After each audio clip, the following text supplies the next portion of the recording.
So, so what we are going to do today, we are briefly doing a recap, as usual, of our lecture on Saturday. So do you remember, on Saturday, we started exploring the phase diagram of the Hubbard model. So I told you, right, I'm asking you to be space diagram explorer, right? And we started exploring two safe limits. So the limits where we know an exact solution, okay? So first, it's the non-interacting limit. So do you remember? We started discussing the dispersion relation, epsilon of k, which is nothing but the Fourier transform of the hopping, right? The hopping matrix. Then we started discussing thermodynamic quantities. So once you know the partition function, you know everything, right? Then we started discussing the density of states. So do you remember, in particular, we're discussing the local density of state, rho of omega. So similarly, we did the same thing for the for the atomic limit, so where the sides of the Hubbard model are disconnected. So, well, there is no dispersion relation because there is no k dependence, right? But still, we calculated the partition function, and in particular, we calculate the occupation. Do you remember the staircase, n as a function of mu? And then we calculated again the density of state, okay? And then we started briefly discussing the strong coupling limit. So what I propose to do, since the derivation, we started the derivation on Saturday, but it's quite long. So what I propose to do is that I'll just sketch you the final result, and then if I manage to finish 10 minutes late, I will do the full derivation, okay? Otherwise, well, I'll provide my lecture notes with the full solution, okay? With all plus and minus sign. Okay, so the idea of the strong coupling limit, do you remember? We wanted to reduce our Hilbert space, right? So do you remember in the Hubbard model we have our Hilbert space is 4 to n, because each side can be empty, up, down, or doubly occupied. So we want to go down to an Hilbert space which is just 3 to n. Okay, so for instance, we can perform this by doing several techniques. So if we do this, we are moving from high energy, if you want, to an effective low energy Hamiltonian. So, and our low energy effective Hamiltonian will be the TJ model. So the TJ model, well, I think I forgot something. Yep, plus, okay, 3 sides. So is essentially a 3-side model. Okay, each side can be up, empty, up, or down, so no double occupancy. So it consists of 3 terms. The first term is the hopping term constrained in the subspace of where there are no double occupancies, okay? So essentially what is just meaning is that, okay, so imagine that I have these 3 sides here. Well, what is going to happen is that imagine this electron, well, is just hopping here, right? So here I have a hole, and here is the same. So basically, you see, the thing that happens is that I move my hole, right? So it's essentially an empty site or a hole that can hop. Then there is the second term, so J, which is a coupling constant, Si.Sj, so the spin, and then just a term Ni and J, where J is just 40 square over U. So this is a 2-side term. 2-side really means that I have my I and J. So, and imagine that, okay, this side is up, this side is down. What can happen is that I can do some virtual process where this side is empty, this side is doubly occupied, and then I hop back to the same configuration, or with this spin flip. So you see this is a two-step process. So here I have a virtual double occupancy, and close to the virtual double occupancy there is an empty site. So there are some also pretentious names attached to these states. Some people say that this is a holon, and this is a doublon, but this is just a fancy name to say that this is doubly occupied state and this is just empty state. And then I hop back to the same configuration, okay? So you see, so that's why I have t squared over u. And then, so basically, you see, whereas I cannot have this, right, up, because I cannot hop because of the Pauli principle, okay? So then, there is also another term which is coming from something that is known as three-side term. Let me just give you just a rough idea. So instead of having two sides, here I have three sides. So what I can have, imagine that I have, this is empty, this is down, this is up. So three sides, right? So what can happen is that this electron is jumping onto this electron, right? And then what can happen, I don't know, it can be something like that, up, down, empty. But I can also have something like this, down, up, or empty. So if you compare this final state,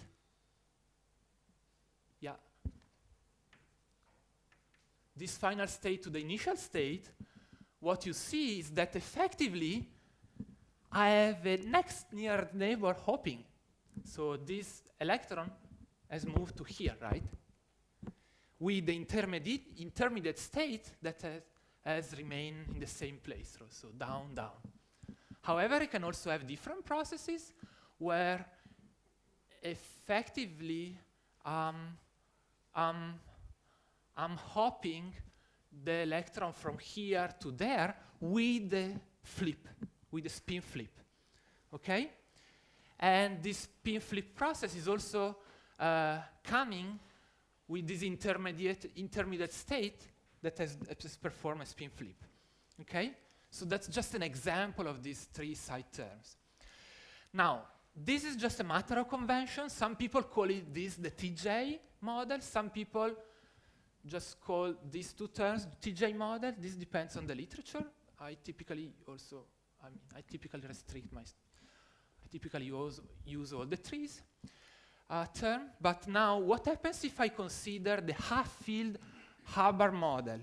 There, n is equal to 1. There is no double occupancy. So basically, I will not have this term. I will not have this term. The three-side term, one can show that they disappear because they always produce a double occupancy that then is vanishes upon projection. So in the end of the day, for the half-filled Hubbard model, n equal to 1, the TJ just becomes the Heisenberg model. So just this term here, right? Okay?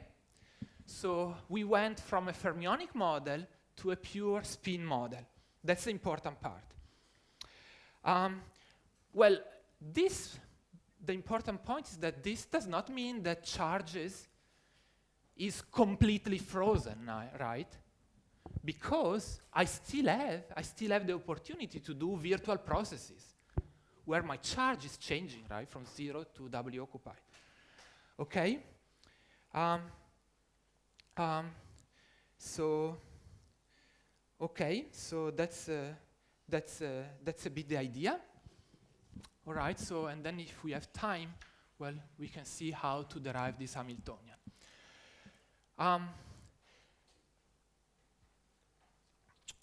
Okay, so now I would like to go back to do you remember our 3D phase diagram? Mu, temperature, and interaction. So now what we have done is that we calculated the u equal to 0 slice, right? we calculated the atomic limit here. And with this strong coupling expansion, well, we were able to move, just to push a bit this boundary, right, to finite u over t, okay? And do you remember we saw that this, if you consider the half-field model, Hubbard model, the density of state at u equal to 0 looks like that, right, in 2D. And so this is a frequency or energy, and this is the density of state, rho of omega. Whereas in the strong coupling limit, I have just two Hubbard bands. Lower Hubbard band, upper Hubbard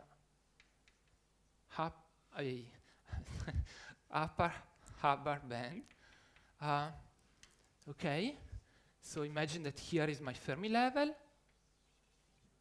So these states are occupied. So here I have a metal, because there is finite density of state at the Fermi level. Here I have an insulator, a Mott insulator. So now, what's in between? That's the key part, right? So, however, now we don't know, we have no exact results, right? So here I can say something like hic sunt leones. So here there are lions, right, or dragons. So this, in the ancient cards, this means that it's basically an uncharted territory, a dangerous territory. So here I'm asking you to, we are going to do something dangerous. So, however, while in the ancient card this means that it's unexplored, actually over 56 years of the development of the Hubbard model, many people tried to explore this phase diagram. The only warning that I'm telling you is that we are going to discuss approximations, okay, that may or may not reflect the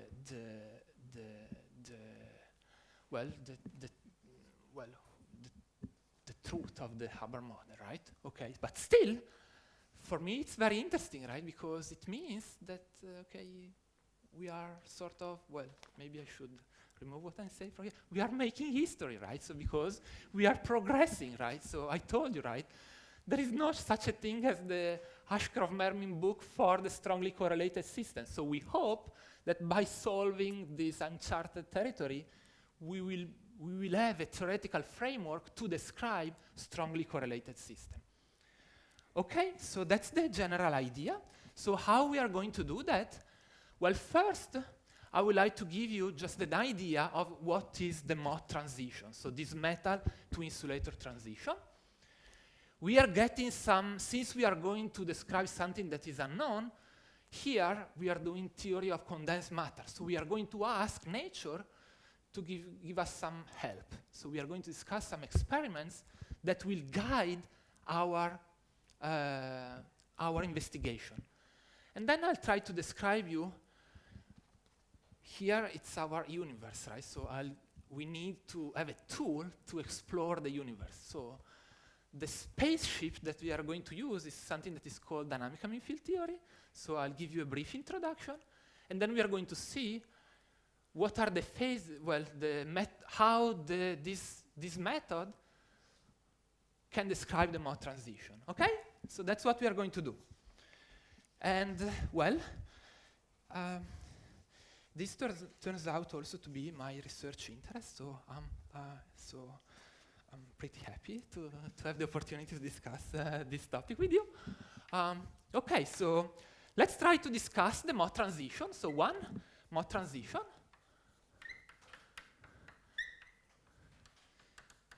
So Mott comes after Sir Neville Mott, Nobel Prize winner, for working related to these topics. So here I want to discuss three parts. First, we are going to describe something that is called the Mott argument. Mott argument for the Mott transition, so that's a very basic idea. Second, we are going to discuss something that is very related. Actually, some people put it together, it doesn't matter, it's just for me, for convenience. It's the Mott-Wigner hypothesis. And three, we are going to see where, or well, if, but the answer is yes, where the Mott transition is found in nature. So what experiments are telling us about the nature of the Mott transition. Okay? Good, so let's do the first bit. So consider again the Hubbard model at half filling. U0, you have a metal. U infinity, you have a Mott insulator. The answer here, the question here is, what's in between? Okay? So this argument sometimes is also called Mott-Pious argument from another British physicist. The idea is the following. Consider just an array of, say, hydrogen atom or sodium atoms, or well, actually any array of atoms that have an odd number of electrons per unit cell. And imagine that this is our lattice constant A. Okay? So sodium, for instance, let's look sodium. The outer shell is the 3s shell, and there is just one electron. Okay? So this means that, okay, I don't know. So this is our 3s, the 3s shell. So we have our bands, right? There will be the 2p. I don't know, well, I don't want to write everything, 2s. So the 2p, 2s, 1s are fully... Is there a question? Okay, so 2s and 2p are filled, and the 3s is half filled. Because, yeah, okay, good.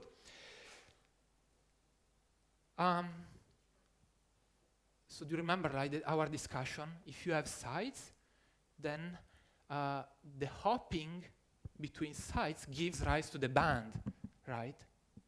Okay. So, all right, so in band theory, well, this you have a half-filled band, so this means, okay, I will have something like that, right? My dispersion, epsilon of k, so it will be half-filled, so I will have a metal.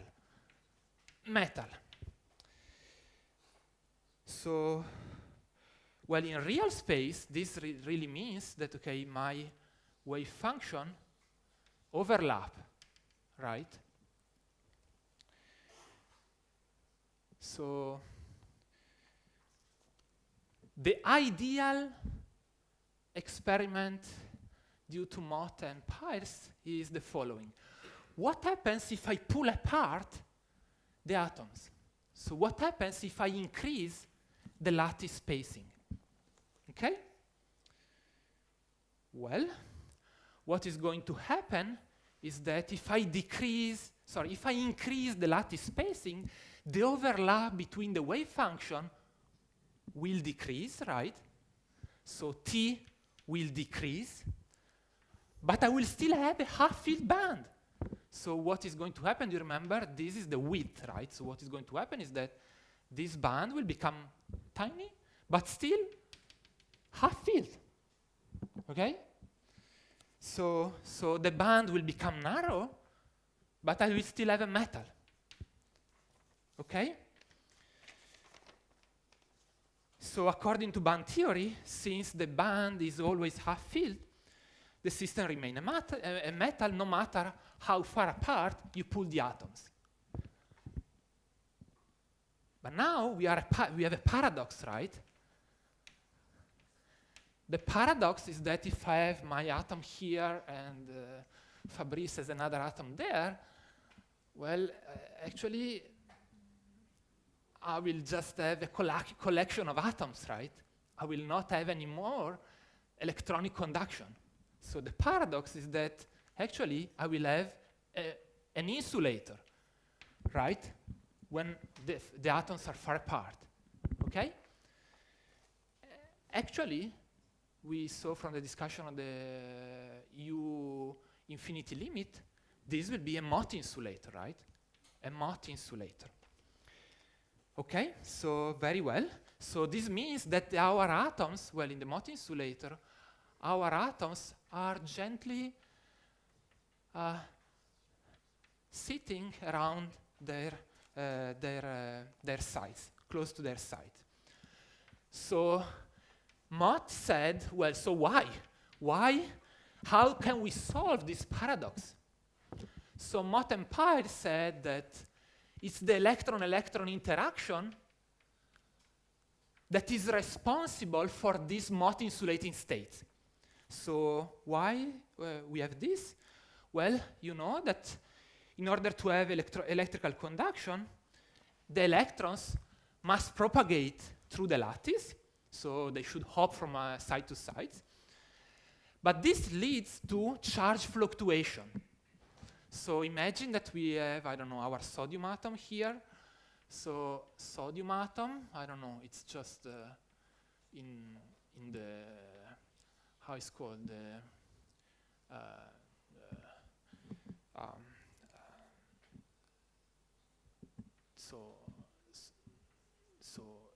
so you have our electron that is singly occupied, but then imagine that I hop an electron from here to there. So if I do that, what is going to happen is that this if I remove an electron from here, this will become a sodium plus, and this will become sodium minus, right? So here I will have 2 electrons. Okay? So what is the energy? Well, here let's call epsilon 3s the atomic energy of the atom, epsilon 3s. Here, do you remember our discussion of the U infinity limit? So this is empty, so the energy associated to this state is 0. Here we will have 2 epsilon 3s plus U. Well, if you want U 3s. So in order for the hopping to take place, you have to overcome the Coulomb repulsion, the on-site Coulomb repulsion. Right? So this has an energy cost. Very well. So this means that if you cannot pay, so if you don't have enough kinetic energy to overcome this Coulomb repulsion, you are not going to do this process. Okay? So that's why we have a Mott insulator. So by comparing kinetic energy, so tendency of electrons to delocalize through the lattice, and potential energy, so tendency of electrons to remain sit around their nucleus, Mott and Pious argue that these charge fluctuations are suppressed by the strong electron-electron repulsion. So this means physically that if I draw, I don't know, just the conductivity as a function of the atomic distance, here if I have large atomic distance, you know, all my wave function will be just like this. So I will have an insulator, so zero conductivity, whereas when I'm here, well, I have wave function that overlap, so I have finite conductivity. So Mott argued that here I have a metal, so finite conductivity, and here I have a Mott insulator. And this change is actually discontinuous. So you see, there is a jump. Okay? So that's the idea. So the idea is, just to do a recap, so the idea of the Mott argument is just that you can go from a metal, then you can increase the lattice spacing, A, and you end up with an insulator. Now, physically, experimentally, how can you do that? So remember that the only thing that matters is the ratio U over T. So sometimes, how can you change the lattice spacing? Well, if you apply pressure, okay, so the atoms will basically move close. So you can drive experimentally a metal-insulator transition by applying pressure. So we are going to discuss a few experiments about that. Okay? Now, let's try to discuss something that is very close, the Mott-Wigner hypothesis. So basically, the Mott-Wigner hypothesis is very, very similar to this idea.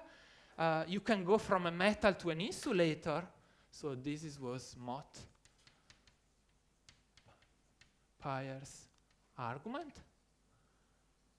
And the Mott-Wigner hypothesis is simply that you can go from a metal to an insulator. Well, it's exactly the same thing, by increasing the electronic density. So say rho is just the number of particles divided by volume, or if you are in 2D, the area. So the metal will be the high density phase, and the insulator will be the low density phase. So this I like a lot, this argument. So imagine that you consider an ideal gas. So if you have an ideal gas, you know what is, say, the average kinetic energy. So let me write down for an ideal, say, just let me do simple things. Let's consider a 3D ideal gas. The average kinetic energy, let me write really down all the factors. You are going to see why. 3, 5, well, I hope I've not done any mistake in 2m,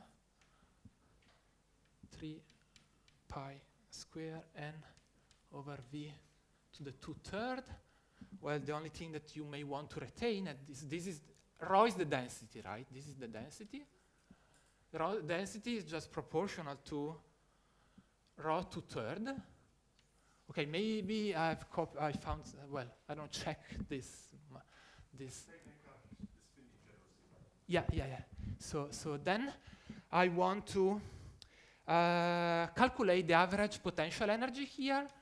Just, okay, so, well, potential energy is just Coulomb, right? 2 epsilon. Well, let's, well, this is just an estimate, so don't worry. So 2 epsilon n over v 1/3. So this is just, okay, well, okay, so let's do it. E square 2 epsilon rho 1/3. So, okay, so this is rho 1/3. So epsilon is just the dielectric constant. So now, look at that. So this is my energy, and this is my density. Okay? So let's use this color for the kinetic energy, and this color for the potential energy. So 2/3 is violet. So rho 1/3 is something like that. Rho 1/3. And this is, I knew. Well, okay, sorry. Anyway, sorry, this is 1/3. What did I say here? So now I have to do 2/3, yep. Okay, so this will be rho 2/3. So remember, we said that the key thing of the Mott transition is the competition between kinetic and potential energy. Here you know that for small rho, this is just maths, right? So rho 1/3 is steeper than rho 2/3. But at large density, it will be the opposite. So this means that I will have a critical density, rho c critical, where here I will have a delocalized state. So delocalized means that my kinetic energy wins over the potential energy, Whereas here, for low density, I will have a localized state where my potential energy wins over the kinetic energy. Okay? So that's the Mott-Wigner argument. Now, if we then want to do the maths, what happens at rho c? Well, if you do the maths, you find out that the rho c will occur at something like 5 effective atomic Bohr radius. Okay? So for low density, for low density, you have a Mott insulator. So this means that the particles are spread as far away from each other as possible. Whereas at high density, you will have a metal.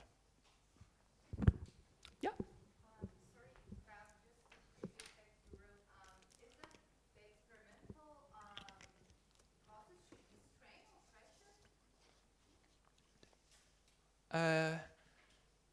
pressure? Pressure, it's okay. You can also do substitution. You can. So I mean by the pressure, isn't it inverse? Oh yeah. Sure. Yeah, the pressure will be like this. Well, pressure will be T over U if you want. Yeah.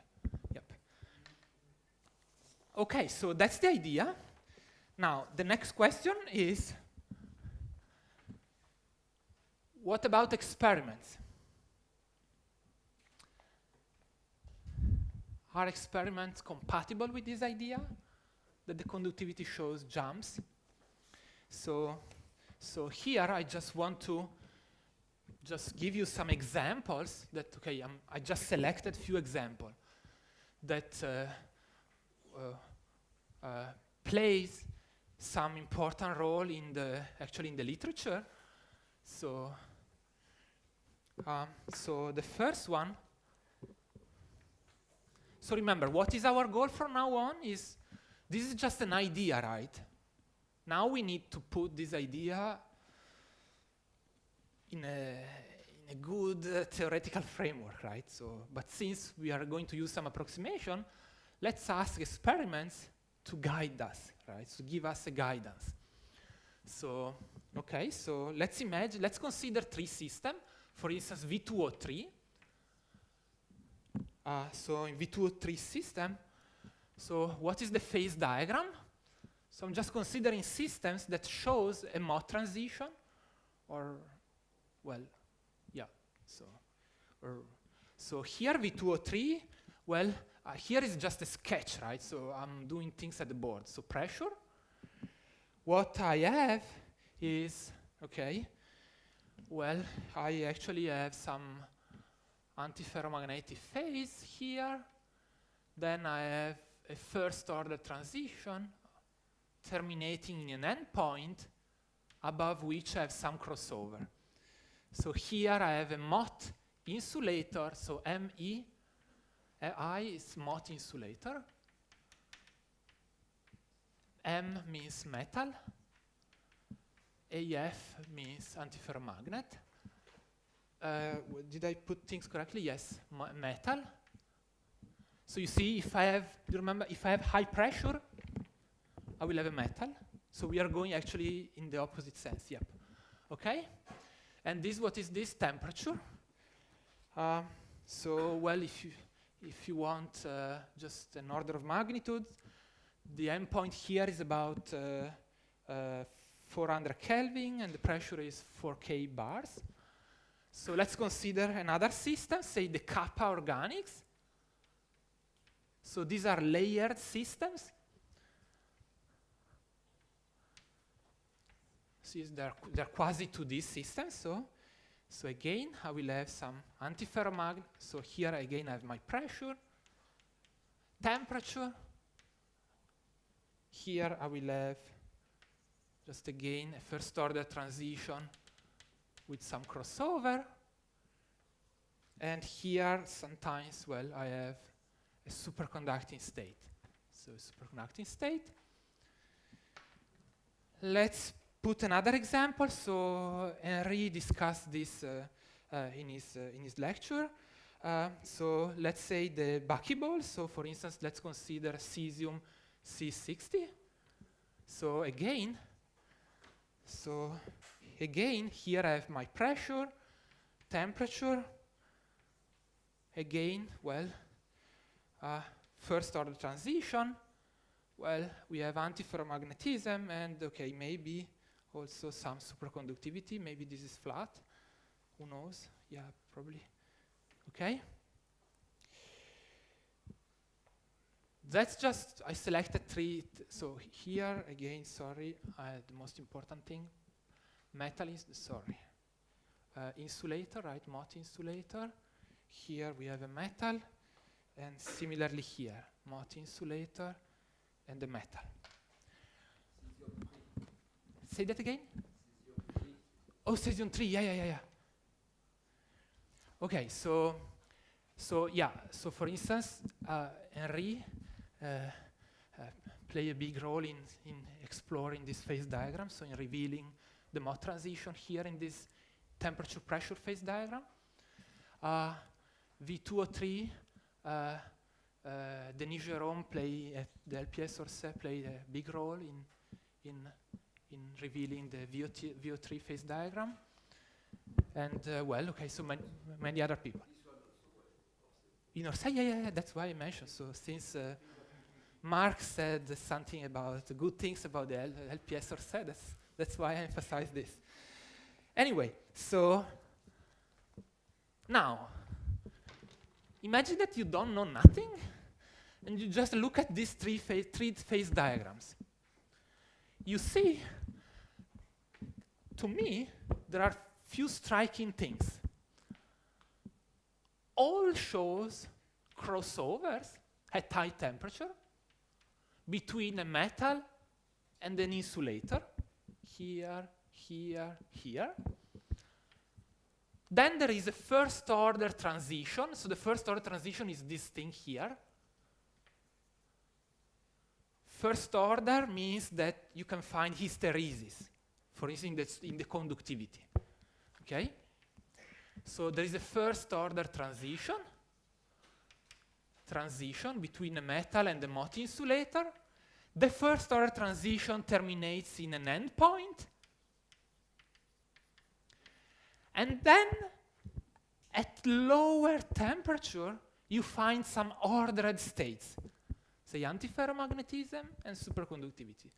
So at lower temperature, you can find the ordered state.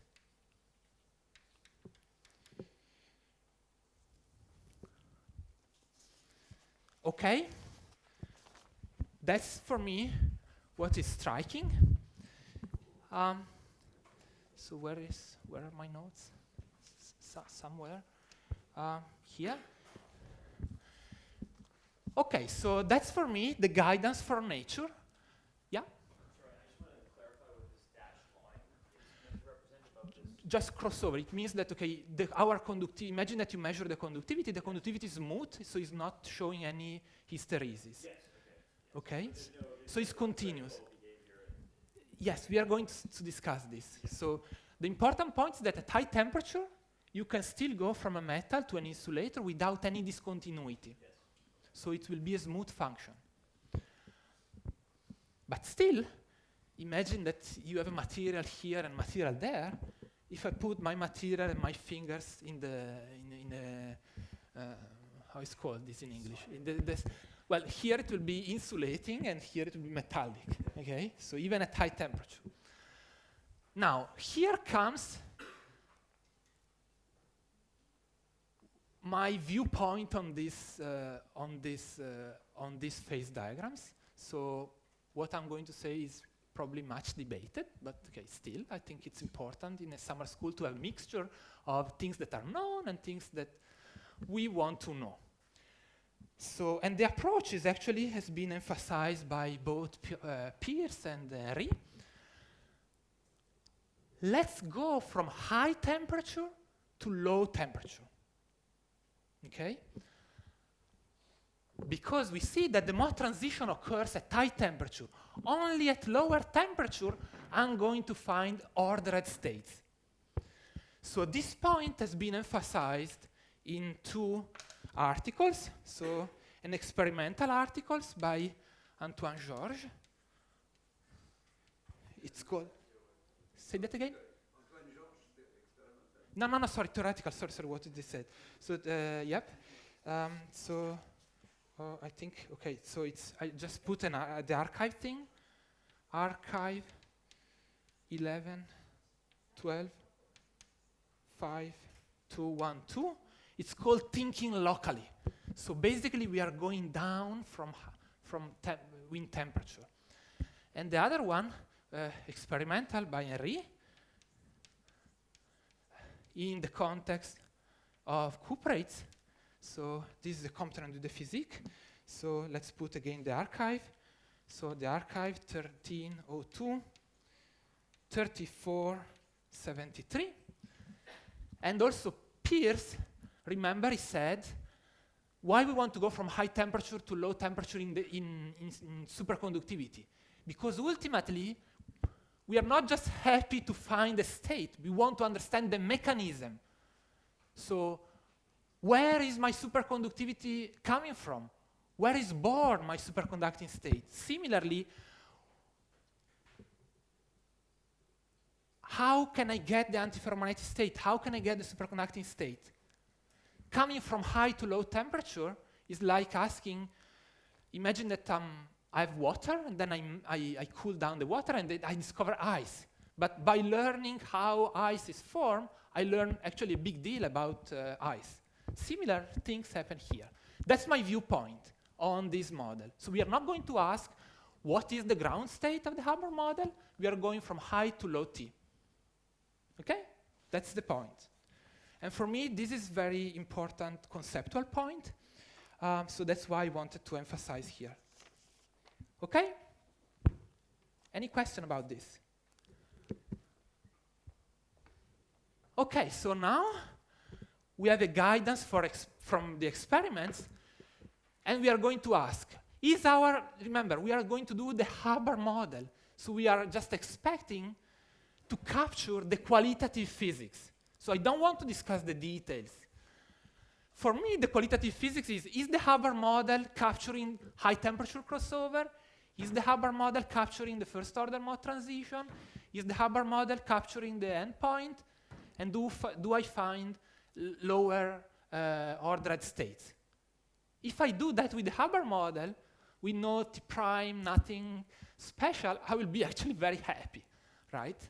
So let's do that. So to do that, I think we have done this. We have to start discussing a method that has been developed in 1992 by Antoine Georges and Gabriel Kotliar, which is named Dynamical mean field theory, which is a very important tool to describe the Mott transition. Oh, by the way, why here we are going to discuss many states, but why I start with the Mott transition? Again, because of this reason, right? Because I'm coming from high to low temperature. And the second conceptual reason, we are going to see that the Mott transition, even if it's hidden, it's very important to determine the other phases. Okay, so here, DMFT, Dynamical mean field theory. So that's our tool to explore the 2D Hubbard model. All right?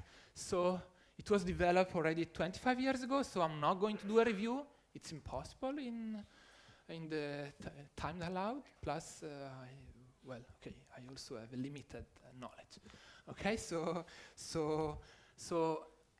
what I plan to do is I will give you just an idea of the dynamical mean field theory, but for those who are interested, maybe later in the week we can do just a more formal derivation, I don't know, at the board in the garden, okay? So what is the dynamical midfield theory? So DMFT in a nutshell. So DMFT is just a natural generalization of mean field theory of familiar mean field theory of classical statistical mechanics to the problem of electrons in a lattice. So this is really a generalization. So the basic idea is that you replace the lattice model by a single site, so imagine a site here, embedded in a bath or a reservoir of electrons, and this bath is determined self-consistently. So that's the idea of the dynamical mean field theory. So that's a single site coupled to the bath. So historically, how we get into this theory, historically, first Metzner and Vollard introduced the limit of large lattice coordination, and then Gabriel Cotter and Antoine Georges developed this mapping, which become exact in the limit of large lattice connectivity. So the idea, so let's try to be more formal. So the idea of DMFT for the Hubbard model. I can apply the DMFT to other lattice model, right? So here I'm just doing things simple things, okay? So here we have our Hubbard model.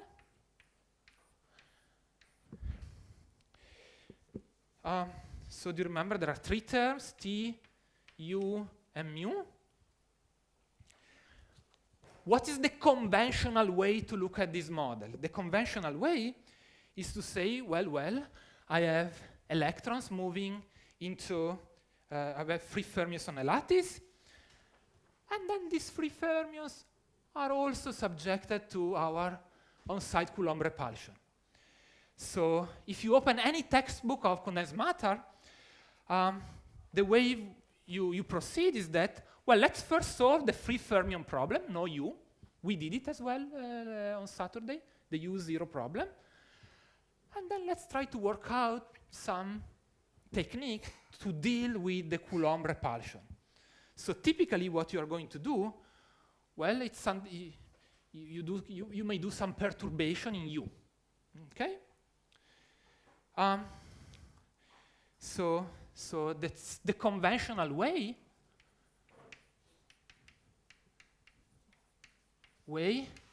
is that we have, say, how can I say this? We have, say,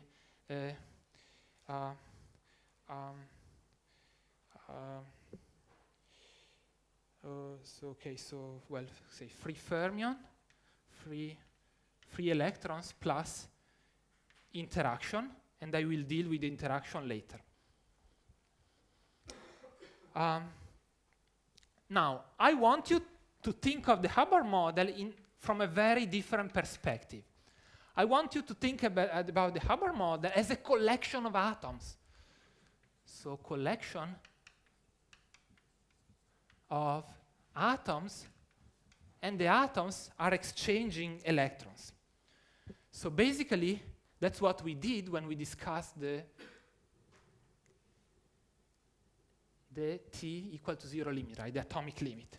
Okay? So we have a decoupled Hamiltonians. Okay? So do you remember if we do that, I have decoupled site. So do you remember our problem, say H atom, this was just minus mu n plus U and up, and up and down. I don't have anymore the site index because I've just decoupled sites, right? So I can just consider one. So, and then do you remember we have three levels, right? 0, is the energy corresponding to the empty side, minus mu when I have just a single occupancy, and otherwise we have minus 2 mu plus u. So that's our three levels. So empty, up, down, or doubly occupied. So if you want, this is just a very Mickey Mouse picture of atoms, right? So here I have just 3 levels, right? Okay, so now, of course, this is a tautology, right? So that's the Hubbard model. I can view it from the conventional way, free electron plus interaction, or as a collection of atoms exchanging electrons. But there is something deep about this perspective, because from the point of view where you look at the model, you will devise different approximation, right? From here, you are going to devise perturbation technique. From here, actually, you can start deriving the dynamical field theory. So that's important. That's why I wanted to stress this point before jumping into the maths. Okay, so how can we do? Can we describe this process? Here again, I'm just drawing, right? So things. So the idea is that now I want to think of the Hubbard model as a collection of atoms. Let's focus on just one site. So imagine that, okay, I have my Hubbard model, say 2D Hubbard model, and I'm considering just this site here, just any site. There's nothing special about this site, just let's focus on this, and let's discover that at time t1, tau 1, the electron is up. Then, okay, so I'm moving up in time. Well, this is actually imaginary time, right? So imagine that, okay, the system will be like this. I don't know. This site will be at time tau 2 will be doubly occupied. This is because, I don't know, maybe one electron from the neighbor site hopped into this. So then imagine that at time tau 3, I don't know, maybe I will have something like this. I don't know, just the remaining down. Because one up electron jumped from the site to the lattice. Now, DMFT is actually looking at the history in time of this electron, okay? So as a function of imaginary time. So remember, well, for the mathematical appetite, here what we did, how this imaginary time comes from, do you remember? Because we need, just a sec, we need to quantize, second quantize the system. So if we start with the D system, so here D is 2, we are going to have D plus 1, right? And 1 is just our imaginary time. Okay? So now, how can I mathematically describe this history in time? I mean, actually I should say histories, because I mean every site will go through some history, right? So the way I describe that is through an action. So each trajectory will be weighted by the action E minus, say, S. So in the action, just don't worry about the maths. It's just a way to describe the process, but it's not super important. If you don't understand all the terms, I'll try to guide you through all the terms. Ci sigma, d tau minus mu, Ci sigma, plus integral from 0 to beta, d tau h of the lattice. H lattice is just the Hamiltonian of the Hubbard model. So the action consists of 2 terms. So you have, this is the usual canonical quantization term.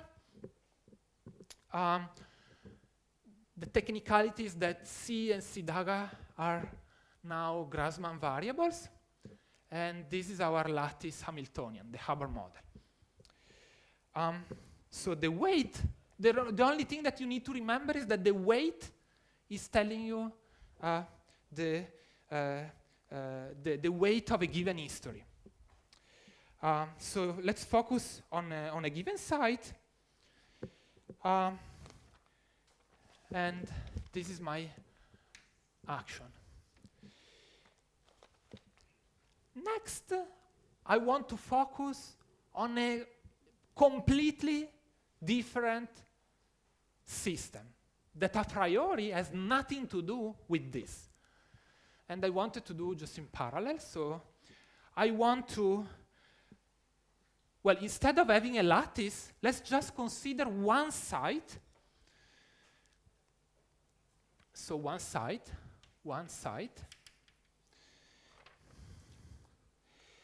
And this site is exchanging electron not with the lattice, but with the reservoir. So with an external reservoir of electrons. So here, say, but. But let's imagine that this electron is undergoing the same trajectory. Why not, right? So up and down, down. Okay? So a priori, this system and this system has nothing to do, right? So here, I have to specify how my electron is interacting with the bath. The electron is interacting with the bath via something that is known the hybridization function.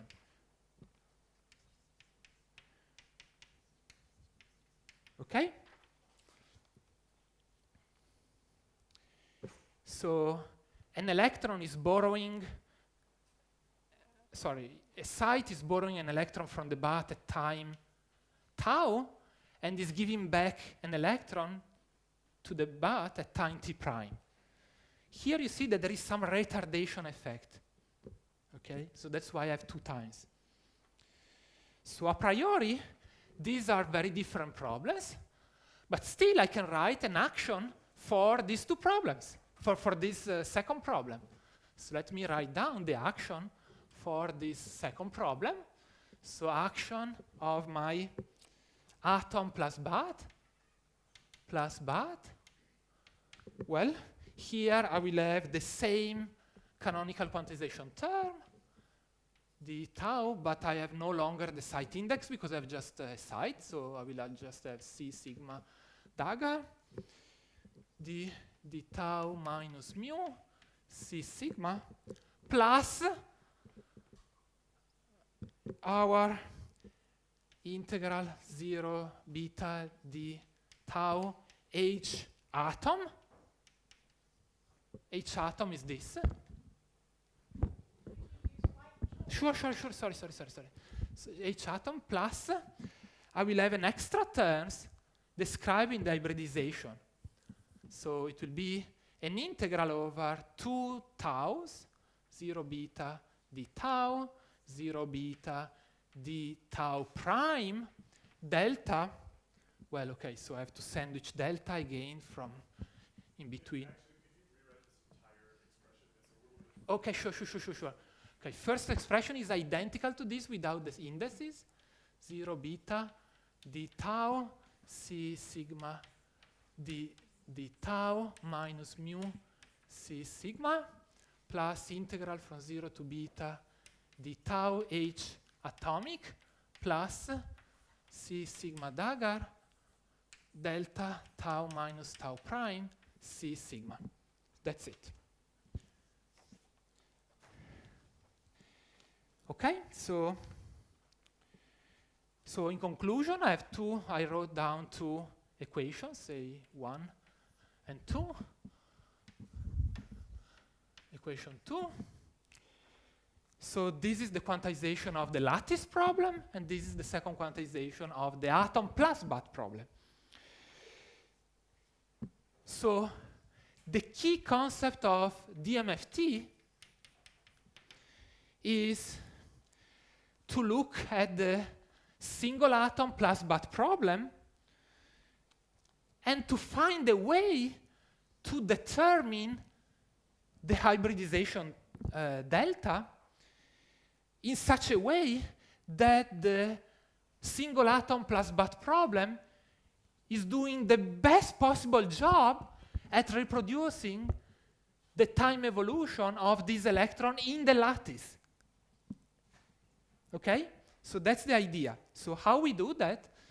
The way we do that is that we are going to associate this lattice problem into a problem of electron to a BAT. So we are doing a mapping from a lattice to a single site plus a BAT. But of course, when I'm saying that we have to do our best possible job at reproducing the physics of this lattice problem, we need to find something that we can measure here and there. And the something that we measure here and there is the object that we discussed on Saturday. What is the dynamical quantity that we saw on Saturday? The green function. So we are going to ask that the local green function of this problem will be equal to the local green function of this lattice problem. So, okay, so we are going to look at the local green function, G. So now you know everything. So what is the local green function of the lattice problem? The definition of the local green function, we saw it was the ordered product of Ci, let's forget this is sigma, Cj tau. Okay, oh yeah, sorry. So with the daga. And then let's write down the local green function of our single site plus BAT. So this will be, well, sorry, this is a function of tau and tau prime. Sorry, tau prime, because it's the dynamics, right? Tau minus tau prime. So here will be ordered product of C tau, C daga tau prime. Well, yep, okay? Yeah? May I ask a question? Perhaps I missed a point somewhere here. So when you go, for example, in your timeline, Yeah. be it in the lattice problem or in the bath problem, so at a certain moment, you operate the Fermium equations here, right? They are Grassmann algebra, Grassmann operator. Yeah. So, but in one case, for example, when you just look at the site, because I mean, naturally the overall number of fermions is conserved. But when I just look at one site, I pass by a situation where I have one electron, two electrons, then one electron again. So I would naively expect that the hybridization function is also a function that has off-diagonal terms. So C and C dagger. Because I mean the number of fermions. No. Well, so here, I see what you mean. So that's why I have retardation. So here I have a single site coupled to something external. Yeah. External. Yeah. So imagine that I'm blind, and I'm sitting here in the lattice. I see, the only thing that I feel is that some electrons are coming, some electrons are not coming. Here is the same. So the thing is coming from the BAT, but I don't feel any spatial dependence, right? The only thing that I feel is the retardation, that they're coming at some different time. So I'm giving a preferential approximation to the time dependence of the fluctuation. But I'm working the grand canonical, so I can't change the number of particles. Yeah, I just don't see it in the Hamiltonian or in the action that you have written down there. Oh, minus mu. You know, this is fine. This is so that number conservation is only composed of the average. But I would have, think there's something like a source term, so such as C sigma times something. If I were doing the formal derivation, there would be source terms, but they're still local. Well, the thing is that, okay, I isolate a site, and then there will be some sources coupling my site and the other part of the lattice.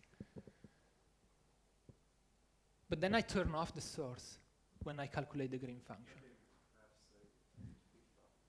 So, so here we are going to give a preferential way. Some, I don't know, maybe we can discuss afterwards, but the idea is that we just get some electrons from the outside, from an external reservoir.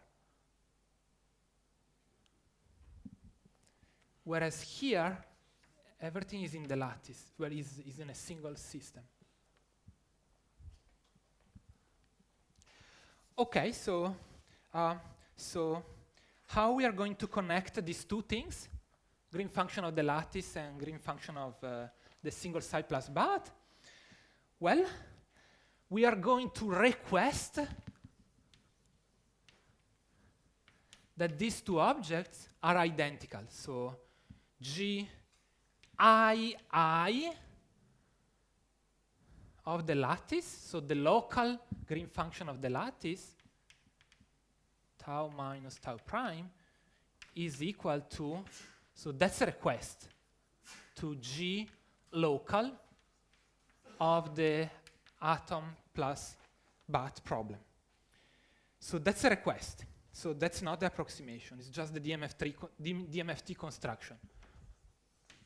Okay, so we have to choose delta in such a way that the Green's function of the single side plus but problem we reproduce in the best possible way the local Green function of the lattice. Okay, so now the next point is that, well, how do we pick this delta? So how do we choose this delta? So next step is, how do we find delta?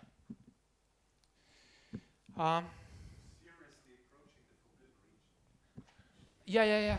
So because I'm just doing, I will do some drawings. Okay, so how do we pick delta? Well, we are going to, and here we are going to do the dynamical mean field theory approximation here. So we are going to do that by considering, say, the Dyson equation of these two problems, lattice and single side.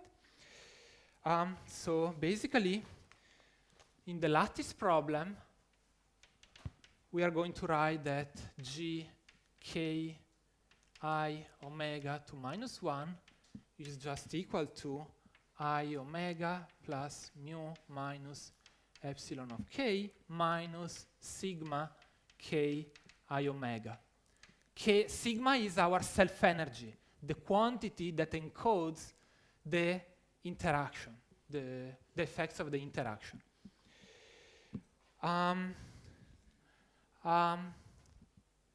Okay, so what about the single atom problem?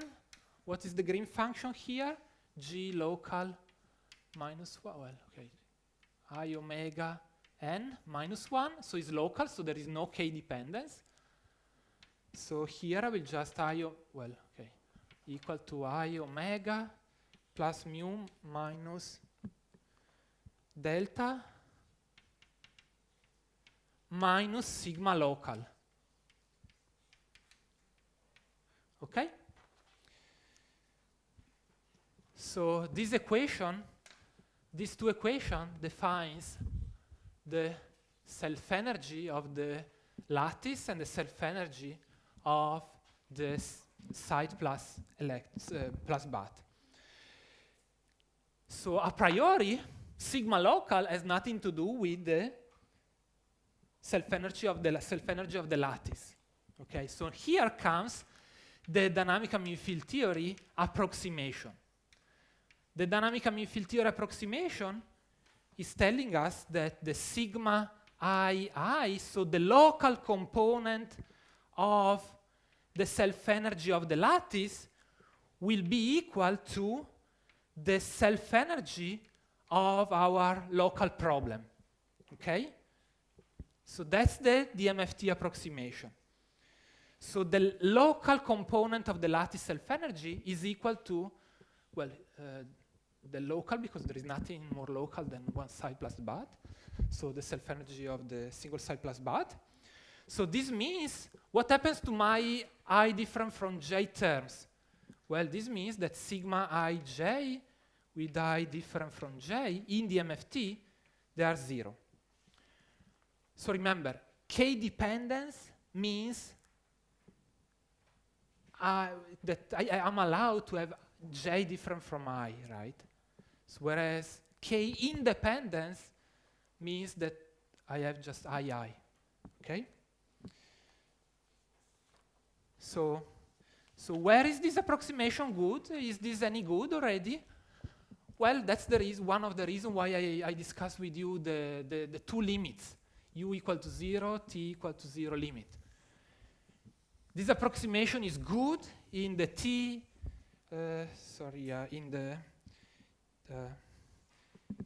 in the atomic limit, so t equal to 0 limit. So is this approximation good?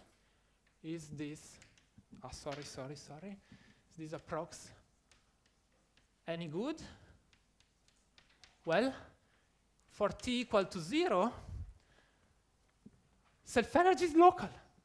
Okay, do you remember our self-energy was local? So this is exact, so it's okay. And for u equal to 0, well, the self-energy is 0. So there is nothing more local than 0 everywhere, right? So that's okay. So we are okay in these two limits. So now, well, of course, this is not a guarantee that it will be a good approximation in between. But let's for a moment buy this approximation. Let's try to do the algebra. So we have to just to request that GII local is equal to G local. Sorry, GII of the lattice, lattice is equal to this. Okay, so let's do it. G local, I omega n. So, well, I'm using this, right? Here, I just replace this by the G local. So this will be a sum over k of this quantity here. So sum over k, 1 over I omega n plus mu minus epsilon of k minus sigma of I omega n. So I'm using now for sigma, the sigma of the local problem. So I can rewrite sigma as g local minus 1 minus this quantity. So let's do that. So it's just a substitution, right? So 1 over I omega plus mu minus epsilon of k minus all this term. So I omega plus mu minus delta minus g local minus 1. So these terms cancel, right? So in the end of the day, I will just have k 1 over delta I omega plus g local minus 1 minus epsilon of k. This is our self-consistency condition. That relates the local Green function to the hybridization function delta. Okay? So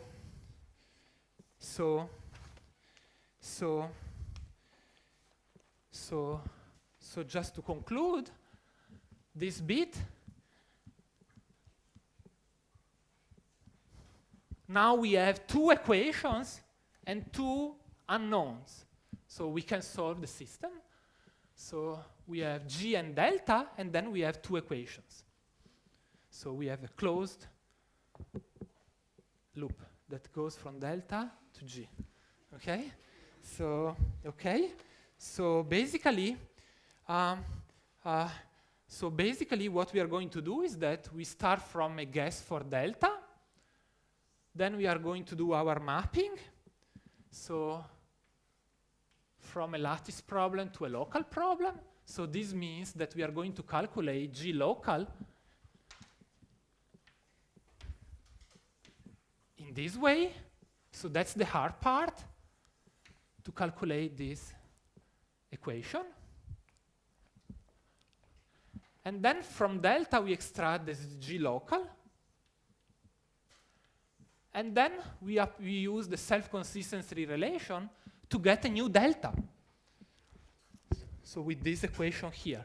Where is my equation? Here, the self-consistency condition here. Okay? So, and we are going to do that in practice with an iterative procedure.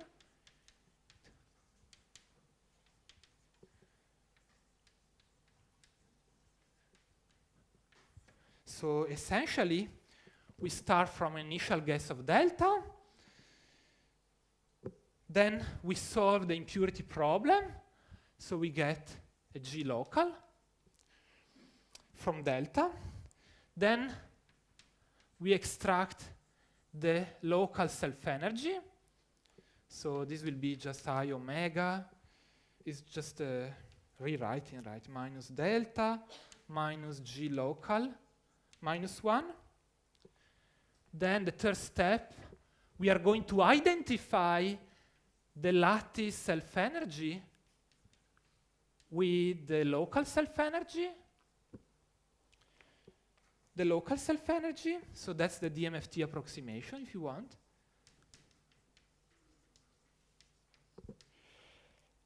But then with this local self-energy, we can calculate a new Green function, G local, I omega n, which is nothing but the sum over k, 1 over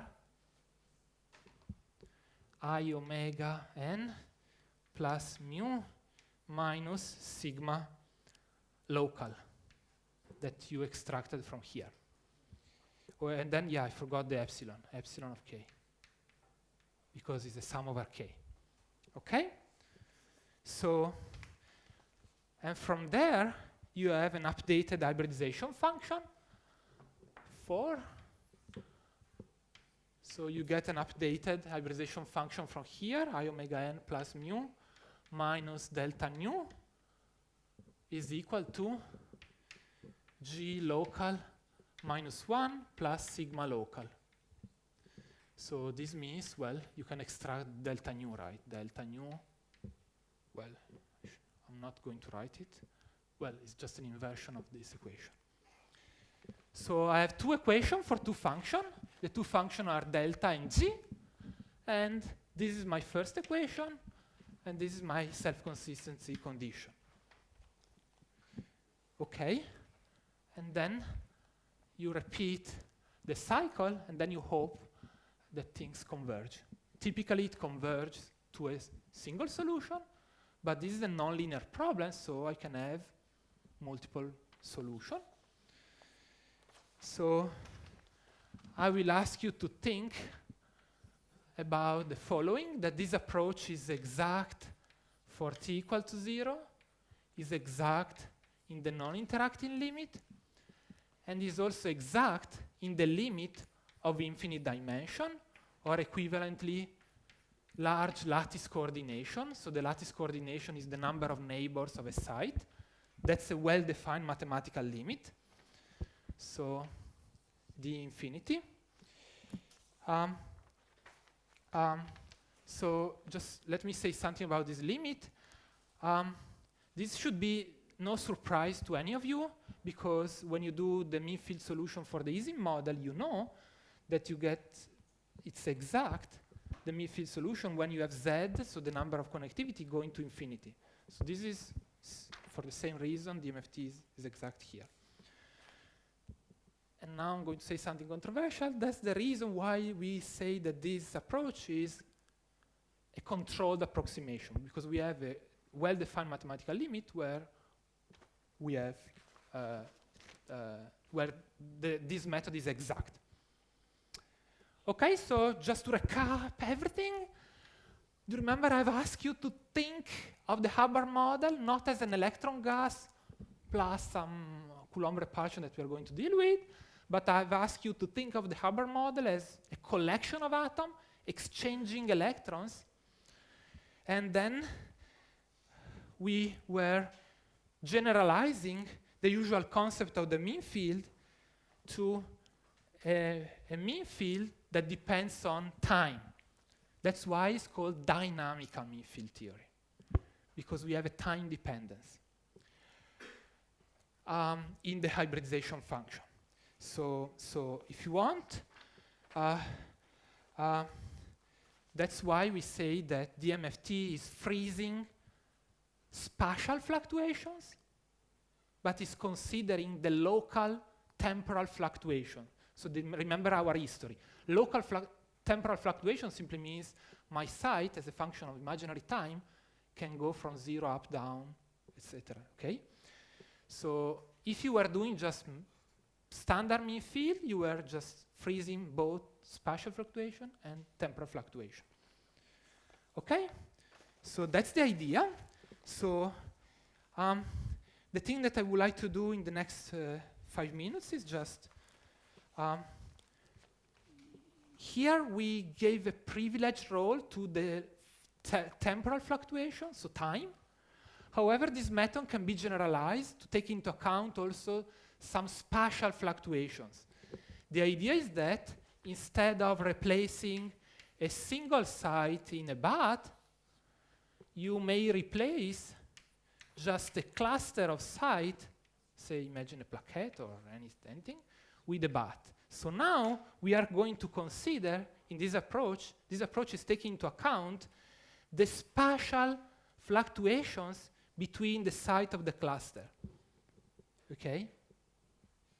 That's the idea. So conceptually, going from single-site dynamical mean field theory to cluster dynamical mean field theory is conceptually simple. So within this method, we can capture this short-range correlation. How short? Well, the size of the cluster that we are going to study. The other thing that I would like to tell you about this method is that... Yeah, go ahead. Yeah. Let me ask you this.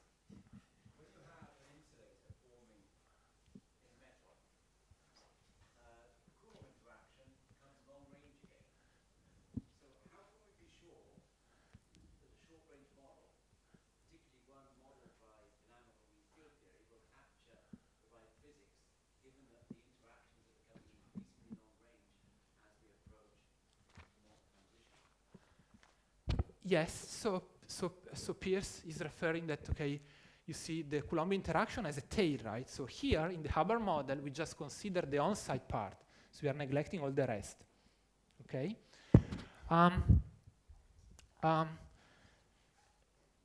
So the true answer is that I don't know.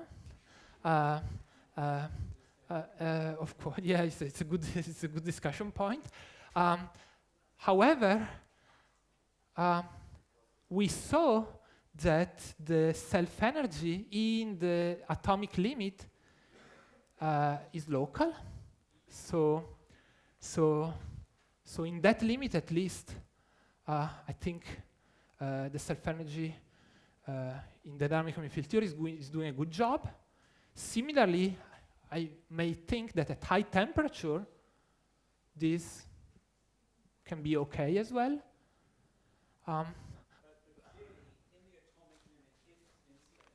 Yeah. Yes. Photons can propagate through the medium, and so there's always that uncertainty. Even if you have a perfect solution in the Hubbard model, there's still an uncertainty about whether you might be missing out. Oh, yeah. So, yeah. So, yes. So, okay, so we were saying that we are going to explore something unknown. So that's an approximation, right? So typically I'm saying that, okay, when you use an approximation, it's like when you wear some glasses, right? Maybe what you see, maybe if I take sunglasses, I will not see red color, but will say something orange, right? Maybe something different from the reality. But still, I think it's better than nothing. I prefer to see something maybe distorted and then wear some other type of glasses, maybe using some different approximation and check if those approximations are giving similar results. But Piers, I agree with you. The truth is that I I don't know the answer, the final answer, and I think it's a very important effect that nobody studied. Really, what is the effect of the tail of the Coulomb repulsion here?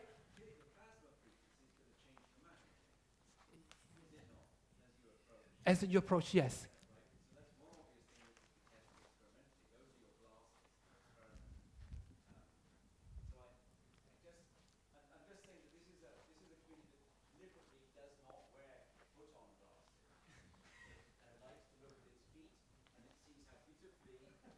Each of the different approximations that have a model agree with one another.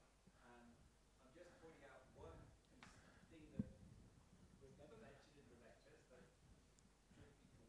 Yeah. Okay, so let me then give you at least an idea why I would like still to have a mean field solution, a mean field theory-like solution, and then I stop. So why do we need a mean field theory still?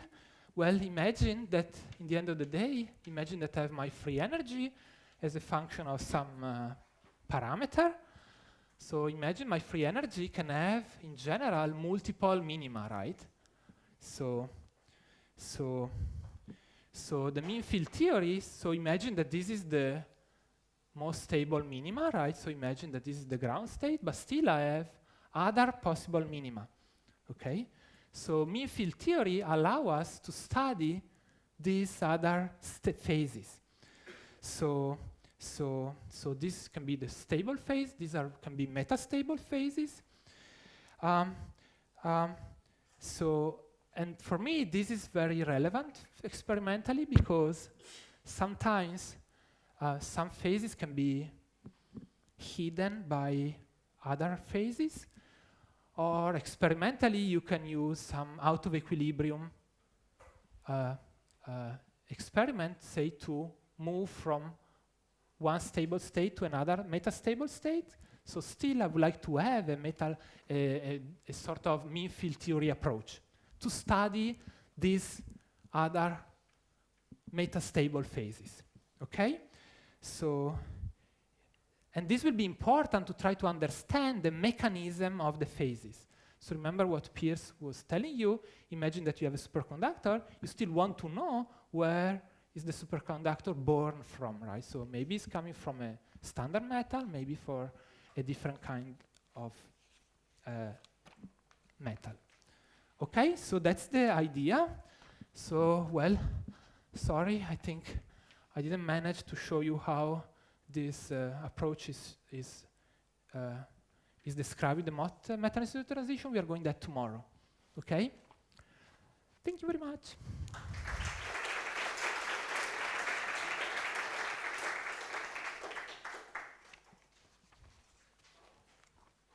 Further questions?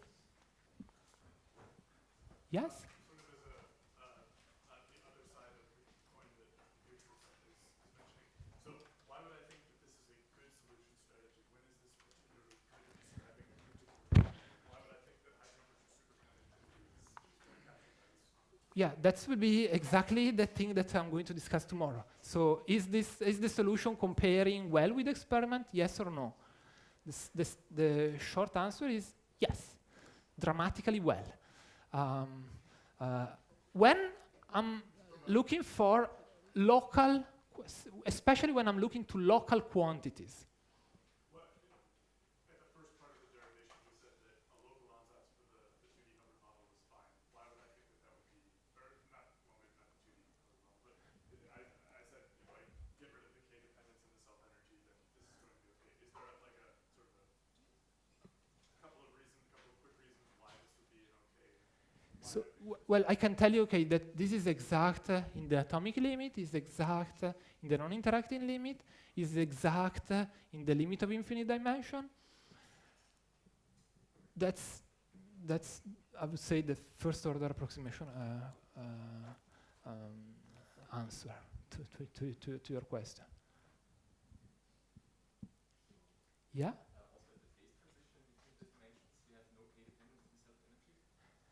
Because, I mean, I've seen some proofs that in infinite dimensions that the self-energy is not. Is becoming local. But the ones I always saw were just perturbative expansions, infinite order. But So all these non-local terms drop exactly in the infinite dimensionality limit. So then when we are going to study the 2D Hubbard model, within the cluster dynamic mean field theory construction, we can retain some of the off-diagonal components of the self-energy, Ij. And then, okay, you can increase the size of the cluster and ask what is the effect of this. Okay, let's go for coffee.